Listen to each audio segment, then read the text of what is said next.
Ready to go. And you, Jay, are you keeping busy? I'm actually working out, surprise, surprise. Yeah, I've been teaching myself how to skip, so don't judge me. Um, but yeah, I've been relaxing, following up on some stuff, reading a lot of cricket books. So yeah, it's been pretty awesome. I actually want to show you guys this one that I've started now. It's oldie but goodie. It's on the Proteas from '99 to 2011. Yeah. So it's quite a good read on the 28 best matches in South Africa's history up until 2011, which is quite interesting.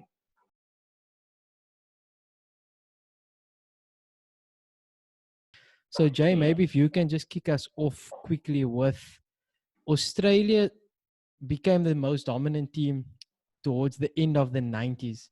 And before that, in Test cricket, the West Indies were obviously the dominant force, largely because of their bowling. So, if you can maybe just start us off by giving us some background on those West Indian bowlers who you're so fond of. Yeah, it's pretty easy. It's pace, more pace, and more pace.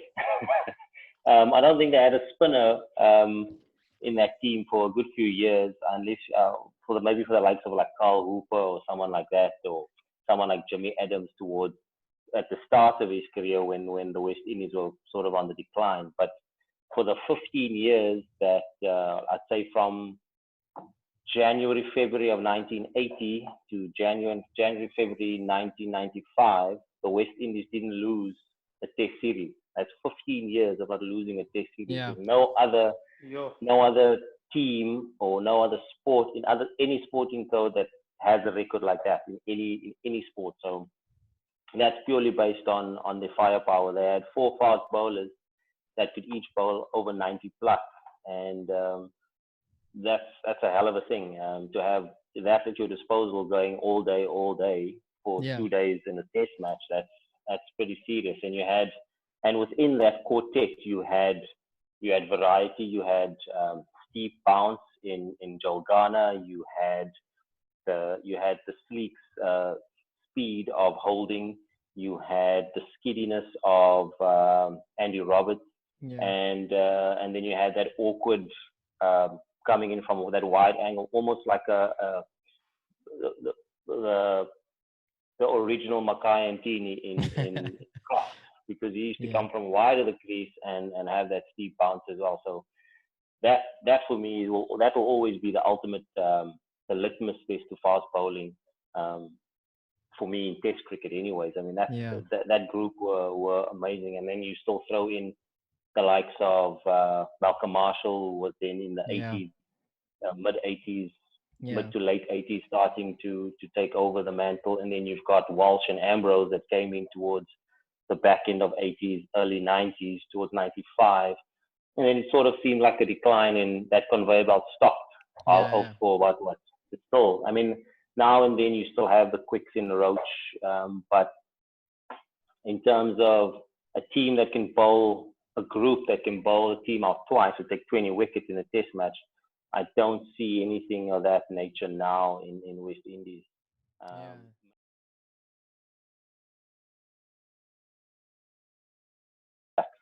And I think there, when you talk about that dominance, they actually had four world-class bowlers in their starting 11. And when they transitioned a yeah, bit later on, like you mentioned, Malcolm Marshall, Curtly Ambrose, Courtney Walsh, they were the last, of that group. And then obviously the decline kicked in, and that's when you could say Australia really took hold of the crown. And if you look at the Aussies, they also had their four world-class players. You're talking about Glenn McGrath, Shane Warne, Jason Gillespie, and Brett Lee. And coming into that group now, I think one of the big differences that I feel is that they had a world-class spinner.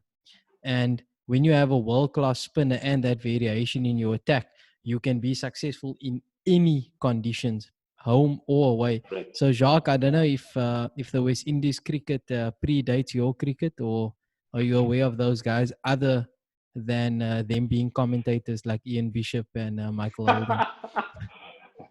No, I know who they are. I was just what you just said was quite interesting because he was talking about all the fast bowlers and stuff. And it's quite interesting that they were so successful and didn't need a spin bowler. Yeah. So was it because of the pitches? I mean, yes, they were quality bowlers, but did the conditions play a role during that era? That could be a Yeah, question, Jay. yeah, they did. I mean, I mean, at the height of West Indies' power, I think the administrators, and being a bit controversial here, the powers that be in international cricket sort of changed things a little bit. They made the pitches slower. They shortened. They had a rule in place where you had to shorten your run up, which I think someone like Michael Holding was. They tried to stifle him quite a lot.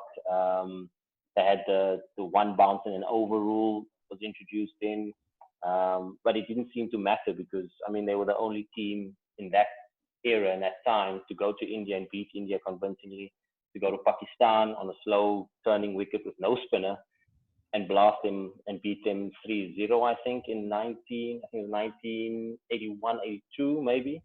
I'll just get the dates right, but it was, they were phenomenal. I mean, if you think about it, if you have four fast bowlers rotating all the time, you're not going to bowl more than 7, 8 overs Yeah.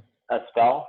So you're constantly fresh and you constantly have heat at you all the time. So, like I said, they were quick, they were fresh, but they also had variety within that. So the angles, I think they relied a lot on obviously their speed, but the angles of attack was quite amazing. And I mean, they could do a lot with the ball. So That's why you don't speaking, sort of, yeah, yeah. speaking of angles and what they do with the ball, if you go now into the Australian group, if you can maybe just describe the differences between, Brett Lee, Glenn McGrath, Jason Gillespie.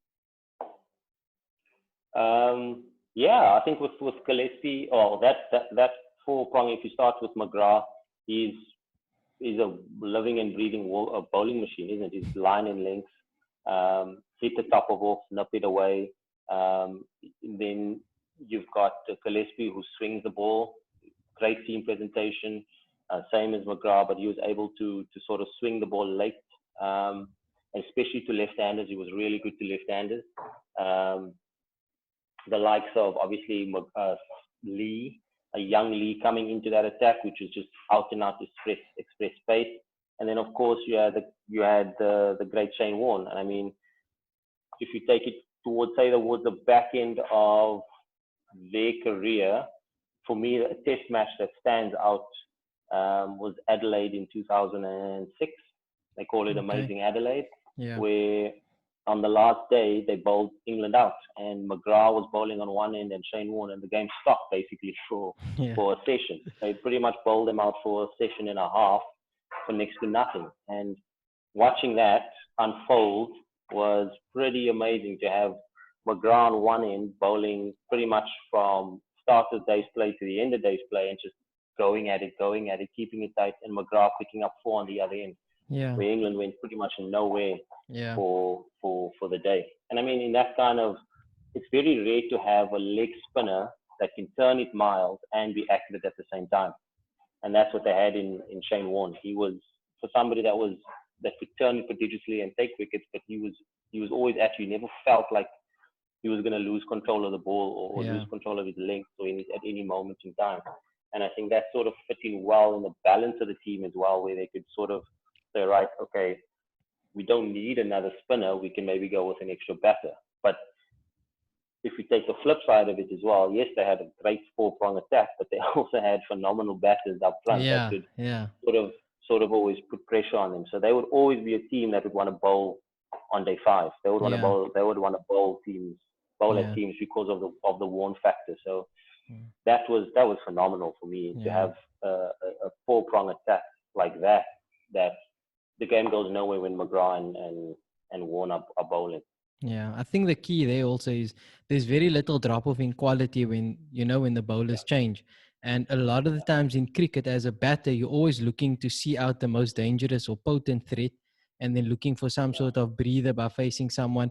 And at the highest level, I'm not saying someone that's not as good or whatever the case is, but just not everybody is great like a McGrath or Warne, and you kind of look for your opportunities maybe against a Gillespie, or maybe you're hoping that Brett Lee is not going to be as accurate and there'll be some bad balls to play. But that drop off from McGrath to Lee or McGrath to Gillespie was very small.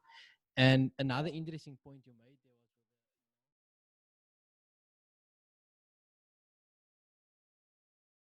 there was Australia went with that 7-4 split, with 4 out and out bowlers in their team, whereas some other teams unfortunately couldn't field 4 quality bowlers and had to rely on a 5th bowler. So Jacques, if you can think maybe about the South African teams during that time, how do you think they compared? We're talking about the likes of Alan Donald, Sean Pollock, they had Jacques Callis obviously batting at 3 and coming on to bowl. Grenier also bowled some overs. Lance Klusener was in that setup as well. What are your thoughts when you compare those two? Well, I think we had the pace. We could compare the pace with, because we had Alan Donald and they had little youngster Brett Lee at that time. We had Sean Pollock, which I probably close to McGrath in that sense. Very accurate, could hit these areas all day. I think the difference was probably spin, and I think that's been the problem for South African cricket for a long time. I don't think we've ever produced anyone close to Shane Warne. If it goes to accuracy, probably looking at Harris, he could bowl a little bit. It's a good point. I didn't like him a lot, but he could bowl, so give it to him. Adams had a little stint, but I think for him it was the awkwardness more than his technique and how he bowled the ball. I think it was something new, and at that time, like video analysis and things like that wasn't there. So I think that helped him a lot going forward. So so I think the main thing would probably be spin. I think we had the pace attack, we had the skill. I think our bowlers could do, if you look at like Donald took a lot of wickets, Pollock took a lot of wickets. Yeah. So that's when you compare that, I mean, to obviously towards the end of Donald's career, that's when Pollock and Cullis and these guys stepped up. And it's interesting that you mentioned Adams, because there were a couple of periods in South African cricket where they were really dominant. And one of the times the bowling lineup essentially was Donald towards the twilight of his career, partnered by Pollock, Lance Klusener, Jacques Callis, Hansie Grenier obviously could bowl, and Paul Adams as well, obviously as the spin option. And with Adams, like you mentioned, not a lot of people knew him, couldn't read him properly, and having that ability obviously is a massive wicket-taking threat, and that's what you need if you're going to be successful in Test cricket. You also mentioned Paul Harris, and Paul Harris was also part of a stretch where South Africa were really dominant, and in that bowling lineup, it was Morne Morkel.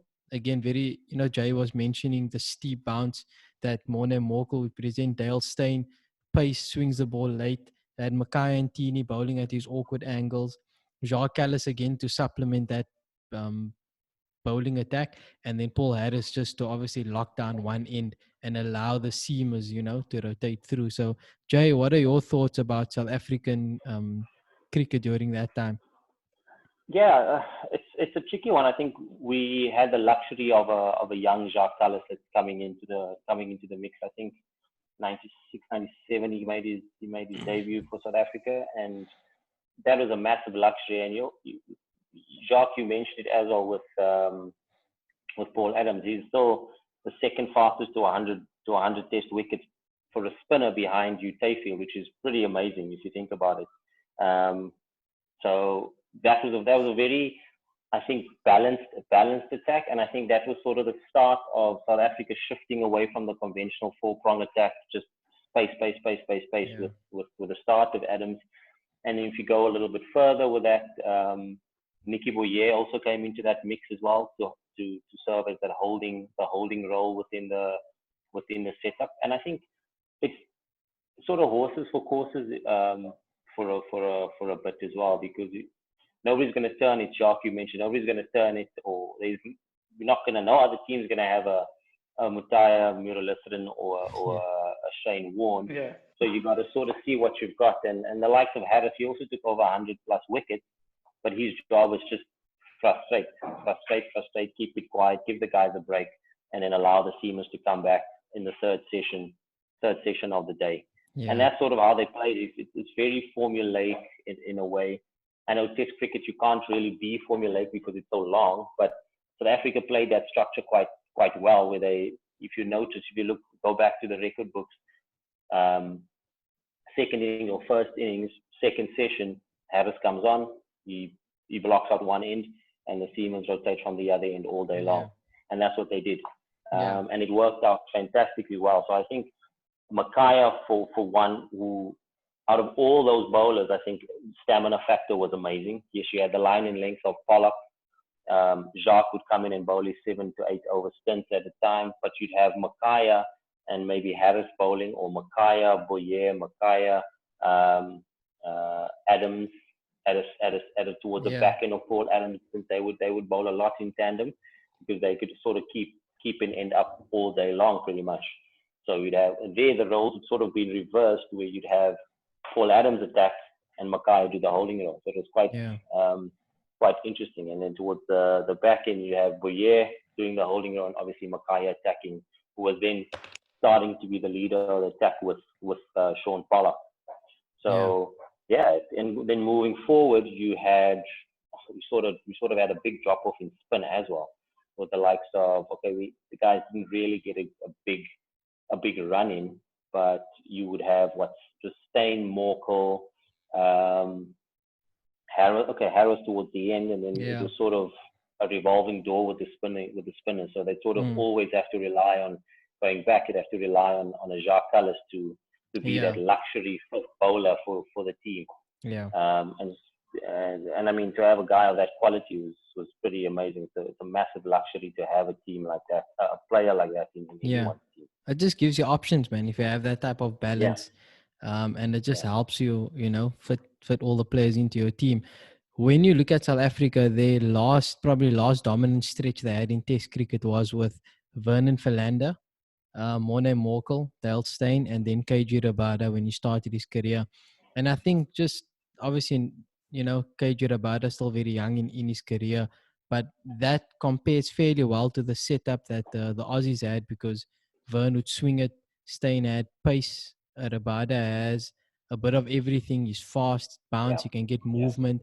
Morne Morkel has that awkward bounce, so a nice balanced attack, but it still lacks the world-class spinner. And when I think back of Shane Warne, and I'm sure we watched tons of cricket between the three of us, but I don't recall Shane Warne really being someone who's going in just to hold up and in. I always felt like he was looking to take wickets and attack. So for me, that's one of the biggest differences between the South African teams during that time and, the Australian teams.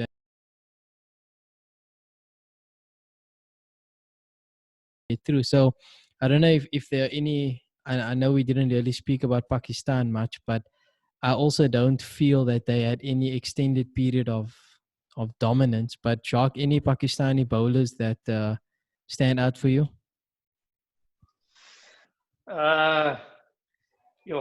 Mushtaq Ahmed, he stood out for me. Again, the spinner. And then obviously Waka Yunus, Wasim Akram. But again, there was only two guys. They weren't really a group. If you talk about like the Australian group, I was just want to get back to the England one as well. The current England one, if you look back, it's pretty similar to when that Swan, they've got, Ball, I think it's Ball, is it? The spinner, the guy that puts it on that spot all day. He's not looking to take wickets. Yeah. But the new guy that came in. Yeah, there's Dominic Best. There's There you go. Yeah. There you go. That's Best and Ball. Best. Yeah, 4 letters starting with a B. I was pretty close though. You Ball, Best, same thing. He throws the balls the ball. That's right. Yeah, definitely. Leach, you're forgetting Leach. No, Leach, I don't.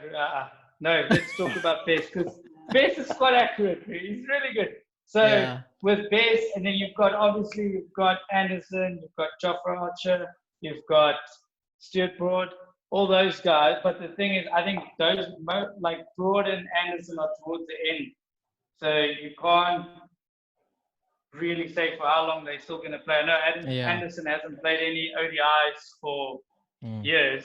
But how many more games does he have in him? I know he still says he's fit and he's ready to go and things, but we got to be realistic.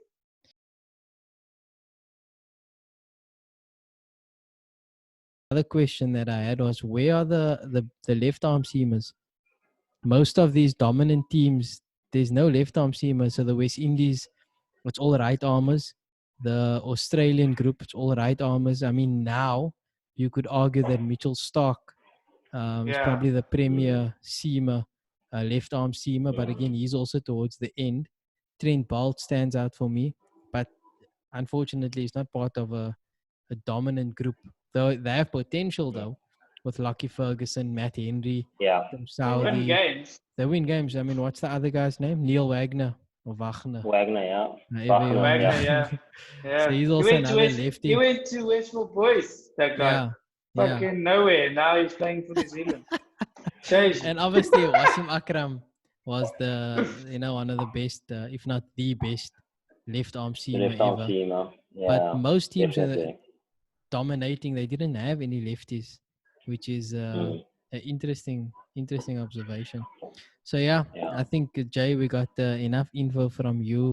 Nice, guys. So that's Test cricket. So let's see. Maybe we'll do some white ball cricket in the future, or whatever it is. Whatever you guys think of, any topics you want to discuss, let me know, and we can set it up. So even for those of you that are watching or listening to this, if you have any questions that you want to ask us, reach out to us on our social media. I'll drop everyone's tags in the description, so you can let us know what you think, any questions you have, and then we can discuss it going forward. If you feel you have anything to contribute, you want to jump on the show, more than welcome to get you on. So anyway, until the next one, thanks, guys. Have a good one. Thank you. Just to close off, it's probably going to be the same. Australia for the win, considering they won four World Cups back to back, or 3 World Cups back to back. So it's a little preview there. Just a little preview. Australia for the win once again. Jacques, anything you want to add for South Africa? Regarding what? I know you were a bit salty towards the end of the last episode with Herschel Gibbs. Oh yeah, no, he cost us the bloody World Cup. He's ass. No, I'm joking. I still like him as a player, but he cost us the game. When Steve Waugh even told him this, you just cost your country the game, then you must know. He knows what he talks about. So. Yeah. Look, and Steve Waugh is my favorite player. So on that note, we'll call it. Cheers, boys. Cheers, guys. Exactly. Yeah, he's actually not bad. I like him as well.